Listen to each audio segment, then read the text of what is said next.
Target কমা হলে পরে বিঘে 5 মণ 6 মণ করে হবে বেতন বিঘা প্রতি? বিঘা প্রতি। আচ্ছা, এক মনের দাম কত? এক মণের দাম যদি আপনার 5,000 কি 6,000 টাকা নেয় তাও তো অনেক টাকা হবে। আচ্ছা, এই জন্য করেছি। এই জন্যই আশা আছে আর কি। জি আশা আছে। তো আপনার এই যে লাল শাক যেটা আমরা দেখতে পাচ্ছি, এটা তো মনে হচ্ছে না বেশি একটা ভালো লাল শাক, বুঝেছেন? দেখা যাক আল্লাহ এখন সার মার দিয়ে আর কিছু হয় কি।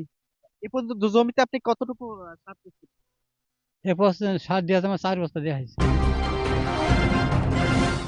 প্রচন্ড বৈরী আবহাওয়া, এবং বৈরী আবহাওয়া এতটাই খারাপ, এখন কিন্তু ঘড়ির কাঁটা বাজে প্রায় 2টা, কিন্তু চারিদিকে যদি আপনাদের একটু দেখাই, মনে হচ্ছে ভোর হয়েছে, অর্থাৎ এই মাত্র সকাল হয়েছে, কিন্তু না, এখন দুপুর।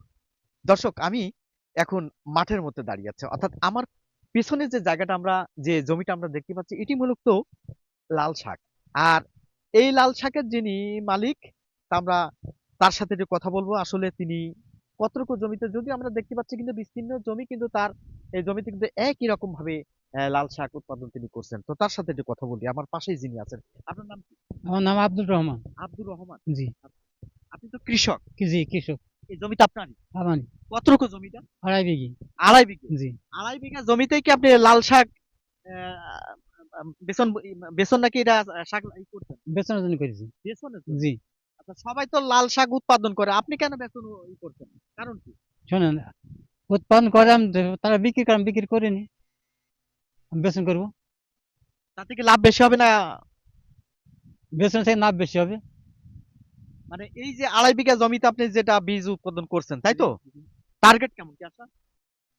টার্গেট কমা হলে পরে বিঘে 5 মণ 6 মণ করে হবে বেতন বিঘা প্রতি? বিঘা প্রতি। আচ্ছা, এক মনের দাম কত?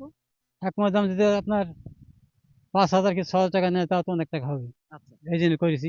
এই জন্যই আশা আছে আর জি কি। আশা আছে। তো আপনার এই যে লাল শাক যেটা আমরা দেখতে পাচ্ছি, এটা তো মনে হচ্ছে না বেশি একটা ভালো লাল শাক, বুঝেছেন? দেখা যাক আল্লাহ এখন সার মার দিয়ে আর কিছু হয় কি। এ পর্যন্ত জমিতে আপনি কতটুকু সার দিচ্ছেন? এ বছর সার দিয়ে আমার 4 বস্তা দেওয়া হয়েছে। কি সার এটা? ফসফেট। ফসফেট সার দিচ্ছেন? এটা কি ভালো সার? ভালো সার। সার কি এখন পাওয়া যাচ্ছে? জি পাওয়া যাচ্ছে। দাম কি সার বেশি না সার কম? সার আমাদের ইতেন দাম বেশি নেবে। বেশি নেবে? 200 টাকা, 2,000 টাকা নেবে। বেশি নেবে? জি। তো কোম্পানি ছাড়া বেশি। তো সব মিলে এই যে জমিতে, আর এর বয়স কত আপনার এই লাল শাকের? 1 মাস হয়েছে। 1 মাস? আর কয়দিনের মধ্যে এটা আপনি আশা করছেন যে বীজ উৎপাদন এটা আপনার বীজের পৌষ জন্য হবে আর মাস কি? ফাল্গুন মাস থেকে হয়ে যাবে। ফাল্গুন মাসে? তার মানে এই লাল শাকটা এখন আর কত বড় হতে হবে? এখন যা আছে এখনো 1.5 হাত করে নিচে হবে। এখনো 1.5 হাত ইঞ্চি জি। হবে? এক তার হাঁটু। মানে বীজ উৎপাদন আশা করছেন আপনি ভালো হবে আর কি? ভালো হবে। আচ্ছা। এই দিন করছি। তো দর্শক, আমরা সরাসরি একজন প্রান্তিক কৃষকের কথা শুনছিলাম, তার এই যে বিস্তীর্ণ জমিতে।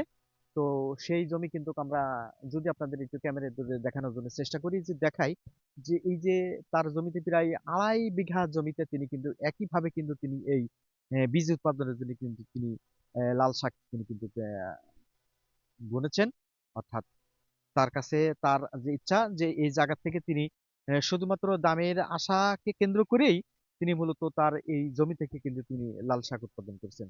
তো দর্শক, আমি এই যে একজন প্রান্তিক যে কৃষক, তো যিনি কিন্তু এই লাল শাক বীজ উৎপাদনের জন্য তিনি কিন্তু যে তার যে ক্ষেত খামার, সেই খামারে থেকে সরাসরি আপনাদেরকে কথাগুলো আমি তুলে ধরার জন্য আমি এতক্ষণ ধরে চেষ্টা করলাম।